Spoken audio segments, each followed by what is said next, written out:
10 of the most mysterious unsolved disappearances. Around 2,300 people are reported missing in the United States every day, according to CrimeLibrary.com. A full 100,000 missing persons a year in the U.S. are classified as endangered. Many of these cases remain completely unsolved. Usually, the cases which gain the most media attention are those that end in utter tragedy. At least they have an ending though. Some of the most concerning are the disappearances that never get answered, the cases that initially make headlines but quickly become forgotten, until they eventually vanish into thin air, much like the victims. Some of these missing people were in the limelight before their disappearances and may have made some enemies throughout their lives and careers. Others seem to have gone missing without a trace, and without any reasonable explanation. These are just the tip of the iceberg. There are thousands of unresolved cases of missing persons in America who are out there somewhere, dead or alive, yet the most trained personnel with the most sophisticated equipment have been unable to locate them. These mysterious disappearances have left investigators and the public with practically no answers, and have left many friends and family heartbroken and without closure. 10. Oscar Zeta Acosta. Oscar Zeta Acosta, an outrageous lawyer who once subpoenaed every member of the Los Angeles County Grand Jury to prove a pattern of discrimination against Mexican Americans, is somewhat of a Chicano folk legend.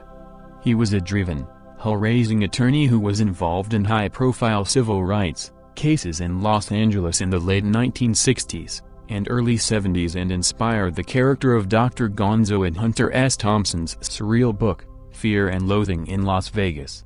Acosta eventually gave up law and wrote 2 semi-autobiographical books, and then disappeared like a puff of smoke off the coast of Mazatlan, Mexico, in the spring of 1974. But not before leaving an indelible mark on the pages of LA political history and Chicano literature. His disappearance took place 3 years after the notorious drug-enhanced trip to Las Vegas that is the subject of Thompson's book and the current Terry Gilliam movie starring Johnny Depp and Benicio del Toro. But the book completely obscured Acosta's background and the film only hints at his real story. The legend of Oscar Zeta Acosta, a compelling figure in Chicano history, remains in the shadows. In Fear and Loathing, the character of Dr. Gonzo, a man with a gargantuan appetite for food, drugs and dangerous living, is the perfect complement to Thompson's journalist alter ego, Raoul Duke, who uses his assignment to cover an off-road race as an excuse to overindulge in booze and drugs in Las Vegas. I recognized in Oscar someone who would push things one more notch toward the limit, said Thompson of his Mexican-American friend, who in the name of ambiguity liked to refer to himself as a 300-pound Samoan. You never knew with Oscar what was going to happen next. Acosta was an ambitious, hard-working man, born in El Paso, Texas, and raised in the San Joaquin Valley. He attended San Francisco State University, where he took up creative writing.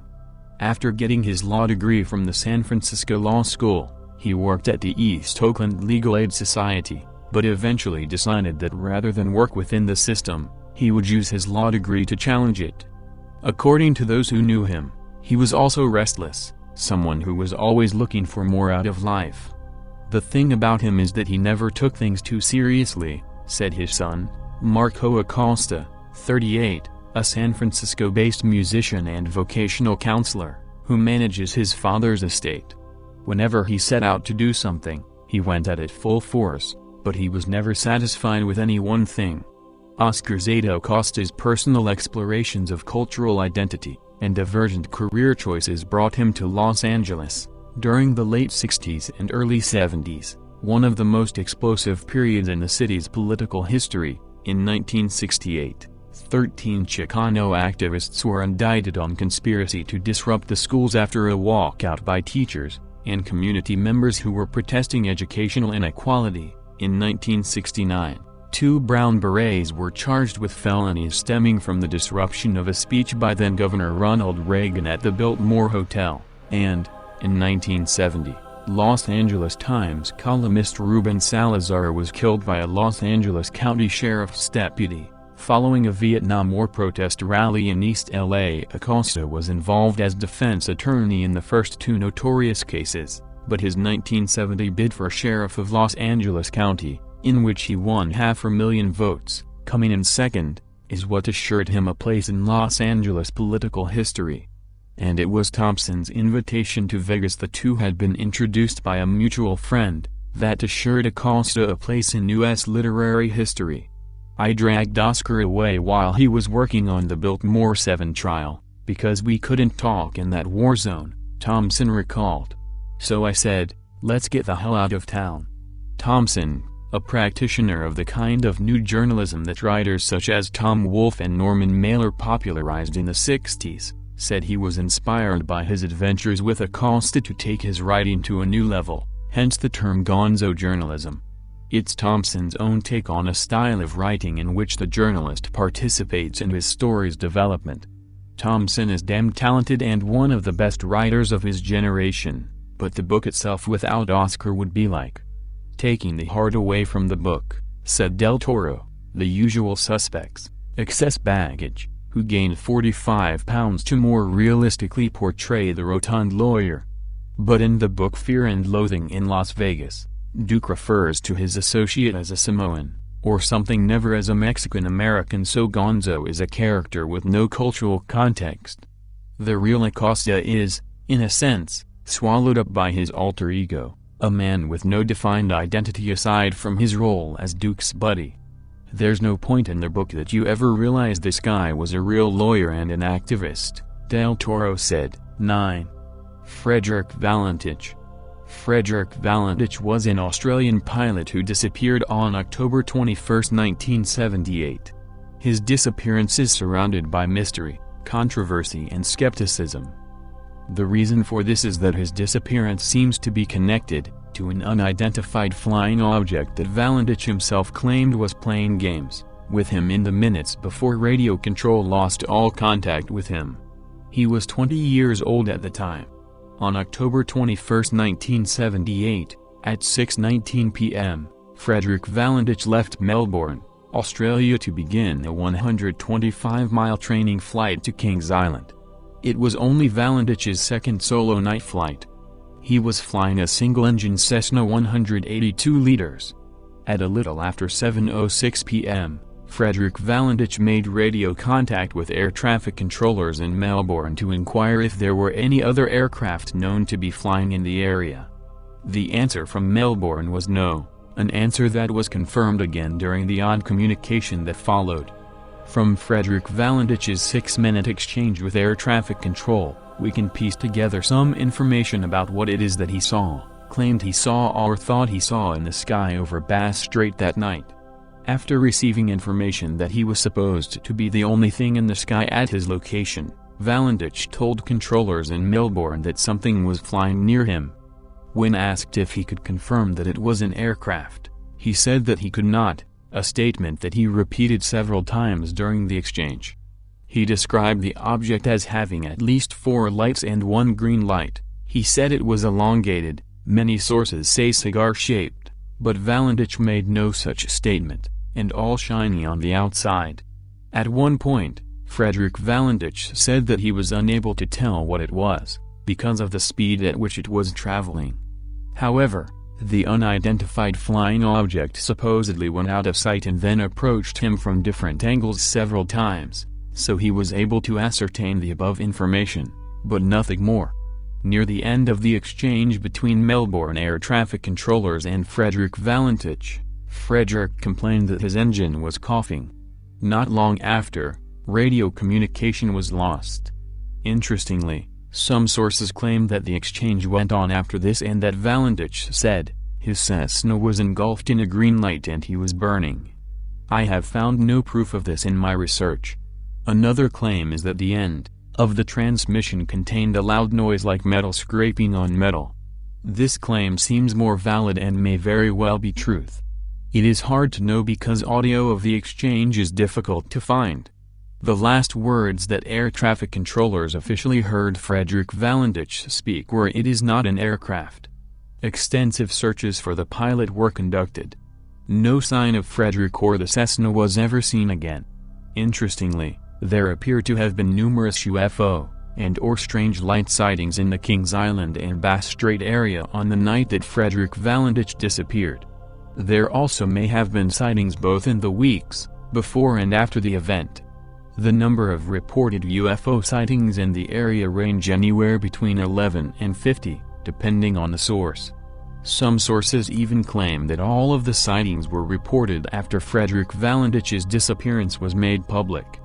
At this point, the information has become so convoluted that it would be nearly impossible to come up with a definite number of sightings and verify each of them. One interesting fact that is worth mentioning here is that Frederick Valentich had studied UFOs in the past and had a particular interest in them. Does this mean that he made it all up? Of course not. Does it mean that aliens targeted him because of his interest in UFOs? That is highly unlikely. Frederick Valentich may very well have encountered a UFO on his flight that fateful Saturday evening. However, whether said unidentified flying object had anything to do with his disappearance is impossible to ascertain. The most likely of scenarios is that he encountered engine trouble, with or without the help of a UFO, and crashed into the ocean, where the plane, and possibly his body, remains to this day. Several theories have been set forth regarding the disappearance of Frederick Valentich. All of them are rooted in some truths, though all are speculations, due to the fact that we cannot verify what had happened to Valentich that night. One theory is that Frederick was playing an elaborate practical joke, yet his father later said that Valentich would have taken such a thing very seriously. Another theory is that Valentich committed suicide, but wanted to go out with a bang. There is nothing to suggest this, apart from the fact that he disappeared. Another is that he was either killed or taken by aliens. There is no way to prove or disprove that suggestion. Lastly, there is a theory that Frederick Valentich's engine troubles came from interference from the unidentified flying object, whether intentional or not. This is yet another theory that cannot be proven, but it is supported by the fact that Valentich reported engine troubles during his encounter with it. However, this is hardly evidence of the truth of the theory. The fact is that we may never know, and theories may simply get wilder and wilder given time. 8. Karina Linsagers-Malinowski. Karina Linsagers-Malinowski left Mount Holly Plantation in South Carolina on November 21, 1987, between 11 and 11:30 p.m. She lived there with her husband in the caretaker's house, as her husband was the caretaker of the property. Karina and her husband Stephen had just had a fight, and Karina said she was going for a drive to calm down. The next morning, Karina missed her shift at the convenience store in Somerville that she'd been employed at for the past 6 months. Her boss went looking for her, and found her abandoned car just outside the entrance to the plantation. Karina left behind her husband Stephen, and 3 kids, 11-year-old Annette from a previous marriage, and sons Thomas and James, fathered by Stephen. She was never seen or heard from again. It was hard to believe that Karina, a devoted mother, would leave her children, but the town barely had time to recover when nearly a year later, there was another disappearance. 7. Annette Sagers. On October 4, 1988, Annette Sagers was waiting at the bus stop just outside the entrance of Mount Holly Plantation, the same spot her mother disappeared from.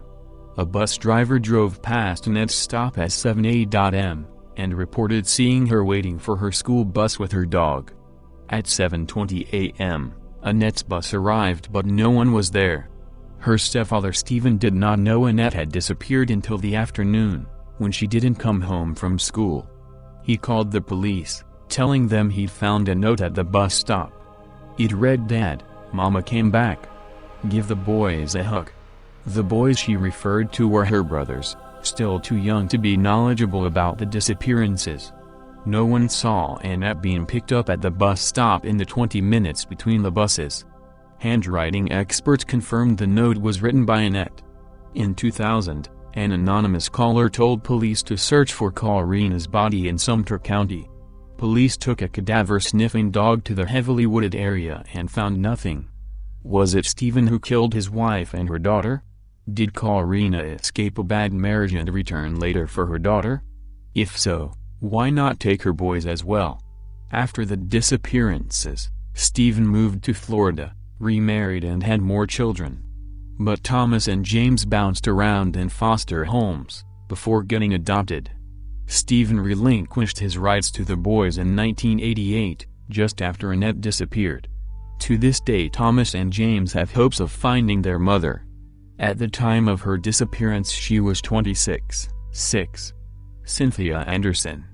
In 1980, 20-year-old Cindy Anderson of Toledo, Ohio, was plagued by a series of frightening dreams. In one episode, the acquaintance she lets in the door betrays her trust. Cindy's sister, Christine Savage, heard her sister talking about the dreams. One morning while I was getting ready for work, I overheard Cindy talking to my mother. I do believe that the dreams could have been a premonition of fears that Cindy actually had in her subconscious at the time. On August 4, 1981, Cindy went to work as usual. She was employed as a legal secretary and, in the mornings, usually worked in the office alone. She kept the door locked at all times. A buzzer had even been installed at her desk so that she could alert the shop next door if there was trouble. One day, at noon, Jim Rabbit and Jay Feldstein, two of the lawyers, arrived back at their office after a meeting. According to Jim Rabbit, Jay and I came back from downtown, got to the door and the lights were on. The door was locked. We unlocked the door, went inside, yelled for Cindy and there was no answer. I started to look around out front. Cindy, when she would leave, would place the phones on hold and that wasn't done either. Jim Rabbit said that Cindy had left her romance novel open to the only violent scene in the book, where the heroine is abducted at knife point. It wasn't until really looking at the book, particularly reading the passage in the novel, that I had a sickening feeling that something was wrong. Cindy was never seen again. There was no body, no farewell letter, no hint where she had gone, or why she had disappeared. Were Cindy's dreams premonitions of a terrible fate? Or were they just a coincidence? Cindy was raised in a strict religious environment. Her family, boyfriend, and most of her social circle were all devout Christian fundamentalists. Cindy's father, Michael Anderson, she was a very quiet, obedient type of a girl. She never made waves with either myself or her mother. And she had lots of friends. She was the type of daughter that you just enjoy, just a beautiful young girl. Cindy's sister had no idea why she might leave on her own. At the time of Cindy's disappearance, there were no circumstances in her life that any of us were aware of that would have caused her to have run away. She was looking forward to quitting her job in 2 weeks and going to a Bible college that she would attend with her boyfriend. She was very excited about it. Cindy's dad said he noticed a change in his daughter's behavior. Just before she disappeared, however, she was becoming like a debutante. She was spending a lot of time on her face and herself, and she'd skip breakfast for this reason. And that may be part of the problem. The day Cindy vanished, the police immediately began a search for clues. Cindy's car keys and purse were missing. But the office was undisturbed, and according to Toledo Police Det. William Adams, there were no signs of a struggle. Her car was parked in front of the law office. Her bank account, which had a nice substantial amount of money, was never touched. Her social security number has never shown up under any other workplace. It's a complete mystery how and why Cindy disappeared. Larry Mullins was a client of the law office where Cindy worked. The day before Cynthia Anderson disappeared, I had been in the law offices to pay off a legal fee. She got a phone call. She kind of reacted like maybe it was obscene or something and hung up real quick. And the look on her face, still, I can picture it today. She was scared. She was honestly and sincerely scared. It gives me shivers to think of the look on her face. I went home and I called the police department and asked them to do a drive-by and check on her. Something scared the hell out of her, in my opinion. In September 1981, a month after Cindy vanished, another strange phone call gave police a new lead. According to Det. Adams, A woman called to report that Cindy was being held in the basement of a White House. She said that she was scared and she was talking in low whispers. She kept saying she had to go. I kept begging her to stay on the line, give me more information, and give me an exact address, something that we could act on. A short while later, she again called. The lady mentioned that there were 2 houses side by side owned by the same family, and that the family was out of town. But their son was home and he was the party that was holding Cindy in the basement. We did check street after street on the north end to see if we could find 2 houses side by side. There's many, but you can't find any positive location to the house. Michael Anderson has wondered if his daughter isn't living somewhere with amnesia. If she herself is out there, we want her to know we love her and we certainly want her to come back, whatever the case may be. The door is open. We certainly want anybody and everybody that can possibly help in this situation to do so. After Cindy's disappearance, a local grand jury indicted 9 people for drug trafficking. Some suspect that Cindy knew one of them, and she was killed after she overheard incriminating comments. No charges were ever filed. 5. Jean Spangler. She doesn't rank with Amelia Earhart, Jimmy Hoffa or Judge Crater, but more than half a century later, there are still some people who wonder what happened to a young actress named Jean Spangler. It's been 68 years since Spangler, 27, vanished as she walked from her Park La Brie home to the farmer's market and into thin air. Her disappearances on October 7, 1949, captured the imagination of Angelenos, who were still absorbed by the 2-year-old Black Dahlia dismemberment murder, and the more recent disappearance of a widowed Bel Air socialite named Mimi Boomhauer, who went missing with her front door open and her lights burning. Family, friends, police detectives and the just plain curious have devised various scenarios about what might have befallen Spangler, a sultry blue-eyed divorcee with a young daughter. Some of those who still obsess over her disappearance think the talented hopeful, who wanted to be a star, was silenced by the mob because of her ties to Mickey Cohen's henchmen. Others think her ex-husband did her in to get permanent custody of their daughter. Some think she died as the result of a botched abortion. Her case dominated headlines for almost 2 weeks because police saw parallels in her and Boomhauer's disappearance. Spangler, born in Seattle, graduated from Franklin High School in Highland Park in 1941. She landed work as a model and soon began to eke out a living by dancing at Hollywood's Florentine Gardens and Earl Carroll Theater, and getting bit parts in movies, including When My Baby Smiles at Me, 1948, and Wabash Avenue, 1950. In 1942, Spangler married plastics manufacturer Dexter Benner. He was in his early 20s, she was 19, and a vivacious party girl. Their union didn't last long. She filed for divorce 6 months later, accusing him of cruelty. But the couple's on and off relationship lasted almost another 4 years, during which time they had a baby daughter.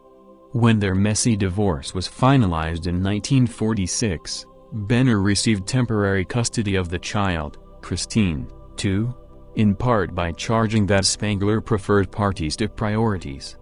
During the 2 years he had custody, Benner denied Spangler the right to see Christine on 23 different occasions.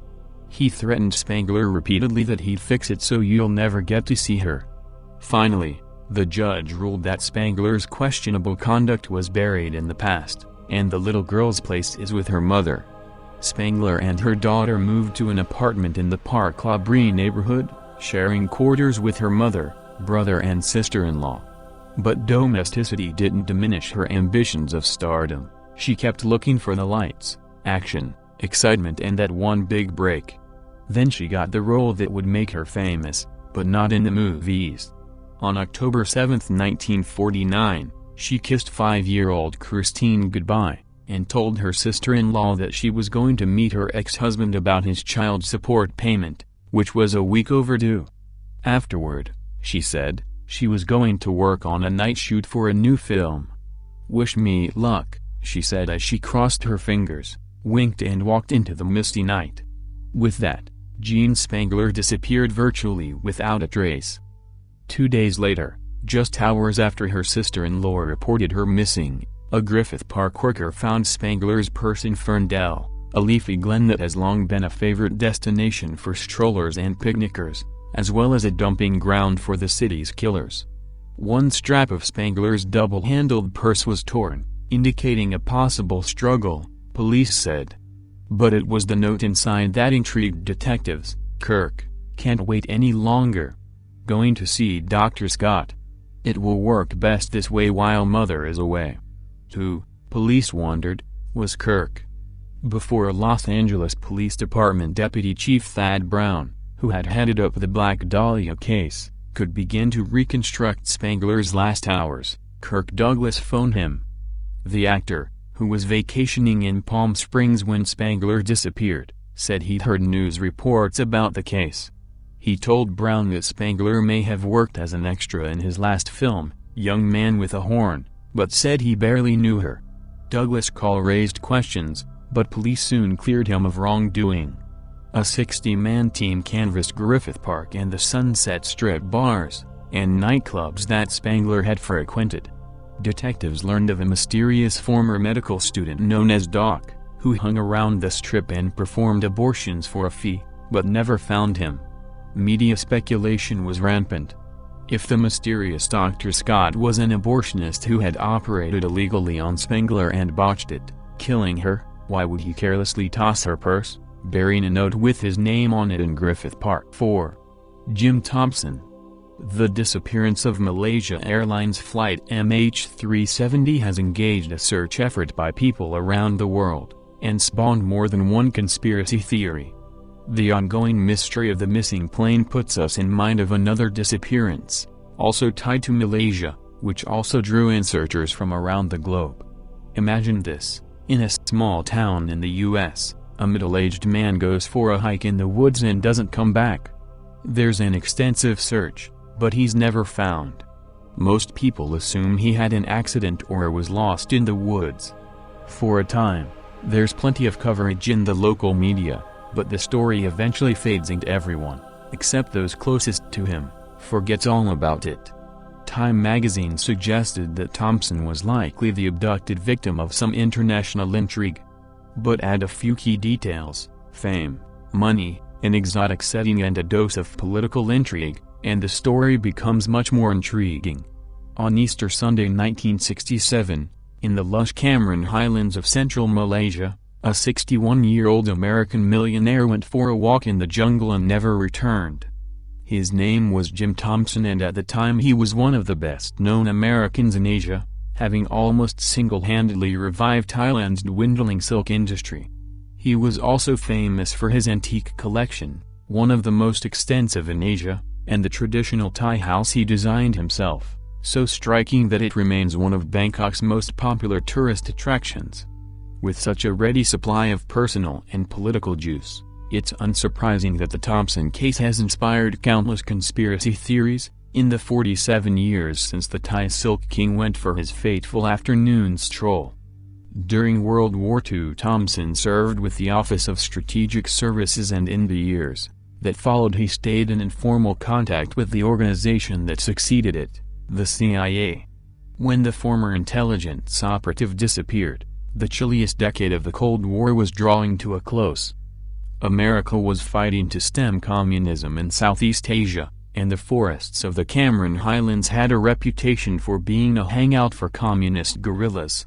Within days of his disappearance, a huge Malaysian manhunt was underway, involving the Malay police, CIA operatives, indigenous people from the surrounding jungle, a British officer, scores of mystics, psychics, witch doctors, and an endless stream of reward-hungry locals and international scam artists. International media closely watched the search and, before even a month had passed, Time magazine suggested that Thompson was likely the abducted victim of some international intrigue. In the decades since, it has been posited, with no firm evidence, that Thompson killed himself, or was murdered by the CIA, kidnapped by communists, eaten by a tiger, skipping out on his taxes, afraid of being exposed as gay, or bewitched by a lovesick indigenous woman in the jungle. As William Warren puts it in his book about Thompson, the beauty of the case was that it was so marvelously flexible, it could be adjusted to meet almost any theoretical need. Thompson probably got lost in the jungle, just as Amelia Earhart probably crashed somewhere in the Pacific, and Elvis Presley probably died in 1977, but conspiracy theorists rarely shave with Occam's razor. And in this case, they may have a point. A leader of the search team, who went into the area and consulted with indigenous tribes with intimate knowledge of the jungle, declared that he was fully convinced that Mr. Thompson was not lost in the jungle. His stance was supported by the fact that, despite months of exhaustive searching, not a trace of Thompson was ever found, which is highly unusual even in such a dense landscape. On the first anniversary of Thompson's disappearance, William Warren wrote in the New York Times that he had left behind a tangle of intrigue on speculation that, a year later, shows no signs of giving up. Today the case of the missing Thai Silk King remains as exotic and open-ended as ever, and many are still searching for answers. The most recent book on the mystery was published in 2012, and Thompson even appears on Wikileaks, which published an email from an intelligence analyst stating that there are still 2 or 3 people alive that probably know what happened to him. Whether or not the mystery gets solved, the tragedy elevated the Thai Silk Company to new heights. The legend surrounding the company became even more intriguing following Thompson's disappearance, and the company responded by rebranding itself as simply Jim Thompson, putting its enigmatic founder front and center. From its humble beginnings in 1940s Bangkok, by the 2000s Jim Thompson had annual turnover of close to $80 million. Today, it is the biggest producer of handmade fabrics in the world, operating in 30 countries with more than 3,000 employees.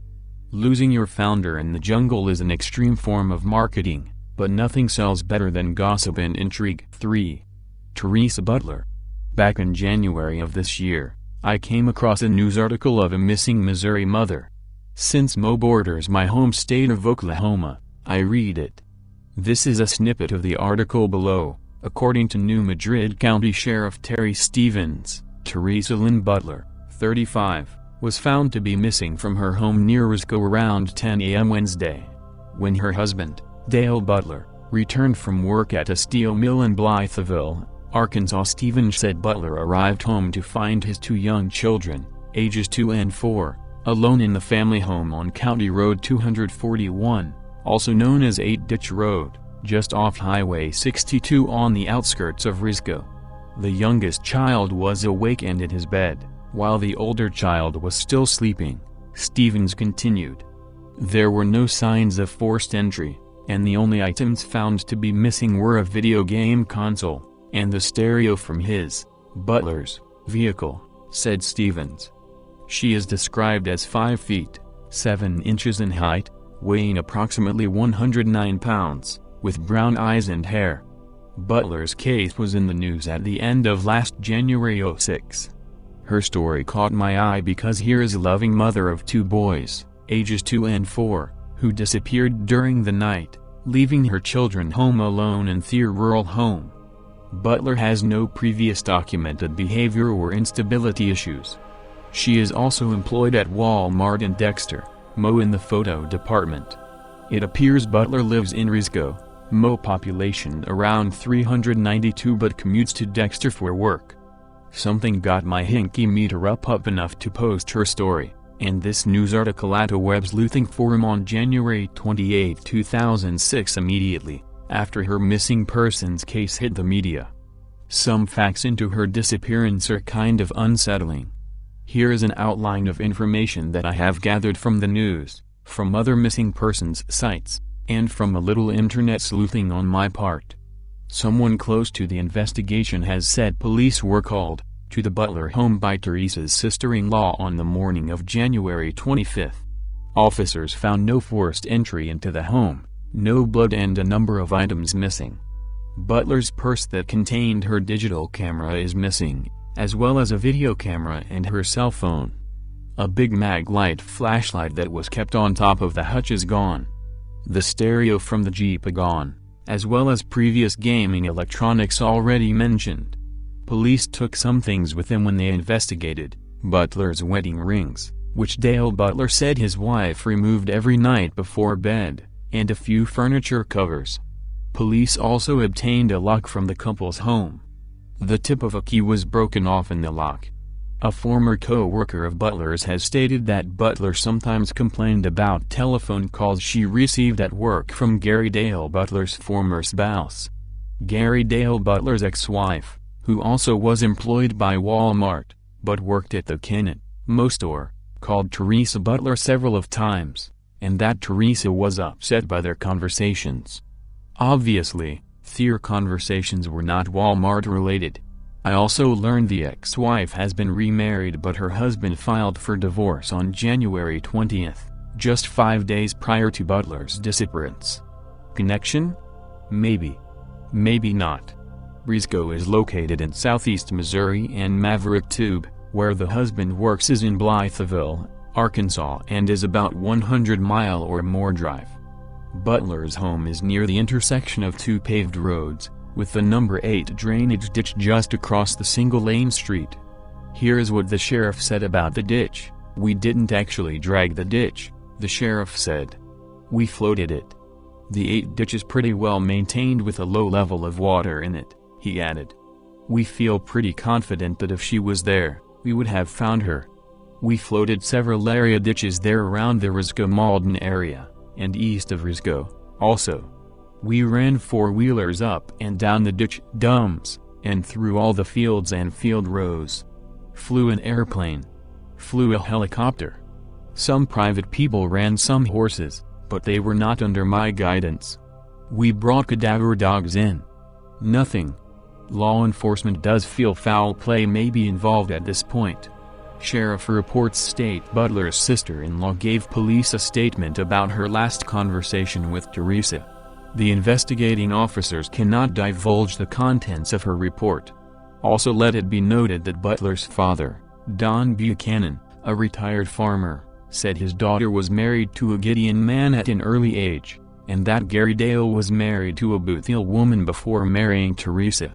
Teresa allegedly told a family member she had met Gary Dale Butler while working at a Dexter factory, that he was separated from his wife, and the couple had a young son. Teresa's father has said many times he has his own suspicions about who might have been involved in his daughter's disappearance. The ex-wife? The ex-wife working in cahoots with someone? Either scenario is a huge probability. I feel like this is not a random act of crime, or a predator who stalked Butler, or a deranged Walmart customer. Chances of these scenarios are slim. After all, we are more likely to be hurt or murdered by someone we know instead of a complete stranger. But, I do buy into the ex-wife's involvement. This is a very puzzling case. I hope Butler is found, unharmed, and can return home to her 2 little children. These kids need their mother. From all accounts in the message boards, forums, and even the news, Butler is the kind of person one likes to just be around, upbeat and usually smiling. Here is a great site for Teresa Butler made for her by her loved ones who really miss her and need her back home. Please check it out, too. The Springfield 3. Susie Streeter was 19 on June 7, 1992. She had just celebrated her high school graduation, with close friend Stacy McCall, then 18, in their hometown of Springfield, Missouri. After attending another friend's grad party, Susie and Stacy decided to crash at Susie's place, which she shared with her mother, 47-year-old Cheryl Levitt. Sometime between 2 a.m. and 8 a.m. on the night of June 7, all 3 women vanished. A high school friend of the girls came looking for them, at the house at around 8 in the morning. She found the globe over the porch light smashed, and the front door open. Except for the broken light fixture, there were no other signs of foul play, but all the women's purses and cigarettes were in the home, and the family dog appeared to be extremely agitated. The bed seemed to have been slept in. While the teenager was still in the house, the phone rang.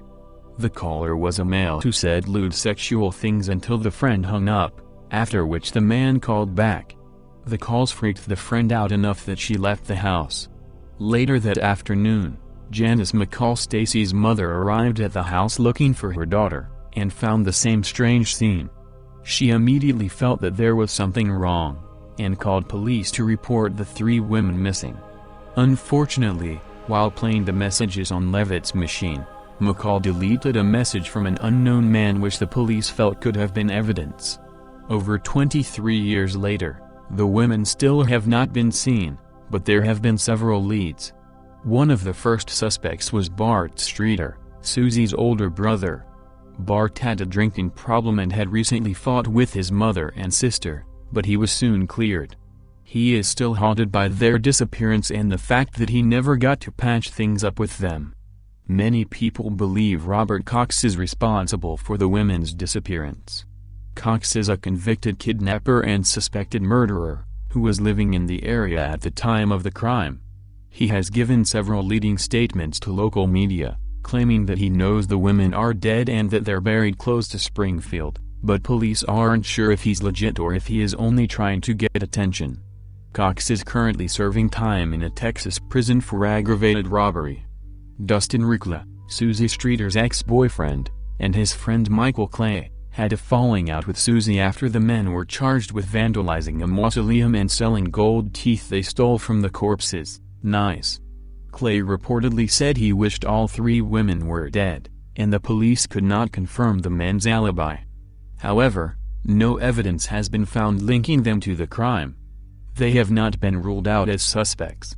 A witness told detectives that she saw a van being driven by a woman she believed to be Susie Streeter on the morning of the women's disappearance. Susie appeared to be distressed. As the van pulled into the witness's street, the witness heard a man's voice telling the driver to just back out slowly and get them out of there. "Don't do anything stupid," he apparently said. Several tips have pointed the police in the direction of the south parking garage at the Cox Hospital, which was still under construction when the 3 women disappeared. A curious reporter hired a reputable mechanical engineer, who specializes in ground penetration radar, to scan the parking garage. One small area of the parking lot was found to have 3 anomalies. While the engineer could not promise that the anomalies were bodies, he did say that they were similar to what he'd see in a graveyard. Apparently the police are not convinced, since this discovery was made in 2010, and they've refused to have a core sample taken from the concrete even though the engineer offered to pay for it. It is extremely rare for 3 women to vanish at the same time. Whatever happened to Cheryl, Susie, and Stacy? Janice McCall continues to search for her daughter, and holds out hope that the 3 missing women will be found alive. Since kidnapped victims have been rescued as much as 24 years after their disappearance, it is a possibility. What do you think happened to the Springfield 3? Do you think the police should dig up the hospital parking garage? 1. Ray Gricker. One of the most shocking things about the Penn State sex abuse scandal, when it came to light in 2011, was the fact that the local district attorney knew about the case back in the 1990s. The mother of one of the children abused by football coach Jerry Sandusky reported the crime to DA Ray Gricker in 1998, but he decided not to bring up charges. Gricker, 59, was never able to explain why he let Sandusky slip away, since Gricker himself vanished in 2005. After the sex scandal revelation, some hypothesized that Gricker's disappearance was somehow tied to Penn State. But now a former person of interest in his disappearance has told the Altoona Mirror that it was a former Hells Angel that carried out the killing, and had nothing to do with Penn State. The last time anyone saw Gricker was on April 15, 2005, when he left for work in his red Mini Cooper. Gricker never showed up, and the next day his car was discovered parked in an antique mall parking lot. Eventually, authorities also found his computer and hard drive. Over the years the FBI has worked with local police to investigate leads in the case. Last May, a former Hells Angels ranking officer decided to come forward to authorities, and the Altoona Mirror, with what he says is the real story behind Gricker's death. According to the source, Gricker was murdered by a former Hells Angel, who was getting back at the DA for receiving a long prison sentence for an aggravated assault conviction in the 1990s. The man who carried out the killing was also an FBI informant. According to a statement read by a judge at a sentencing hearing, the former Hells Angel reported information to the FBI on illegal activities by the motorcycle gang after his release. The source says he decided to come forward with the information on Gricker's death to clear himself, and because he believed the former Hells Angel responsible was dead. He has since learned that the Hells Angel is actually still alive and living in another state. He also said speculation that Gricker's disappearance had something to do with the Jerry Sandusky scandal was especially annoying. According to Belafonte Police Detective Matthew Rickard, the investigation into Gricker's disappearance is ongoing, but both the FBI and local police have questioned the source. The source took FBI agents to the location in Pennsylvania where he says Gricker's body was disposed of, but at the last minute wouldn't give the specific location since he wants to secure immunity first. The shaft where Gricker is buried contains the body of 4 others as well as guns, and he doesn't want to incriminate himself or others by opening it up. The source says Gricker's body was hidden there, after his kneecaps were spun and his throat was slit. Since contacting the authorities and the paper, the source has hired a Harrisburg-based lawyer to represent him. Gricker's family has been informed about the latest lead, but aren't getting their hopes that that will give them any closure. Gricker's nephew Tony Gricker says he takes all of the leads with a grain of salt. "We've heard pretty much all the theories that anyone's ever come up with," he said. Jerry Sandusky was convicted last year of child sex abuse but maintains his innocence.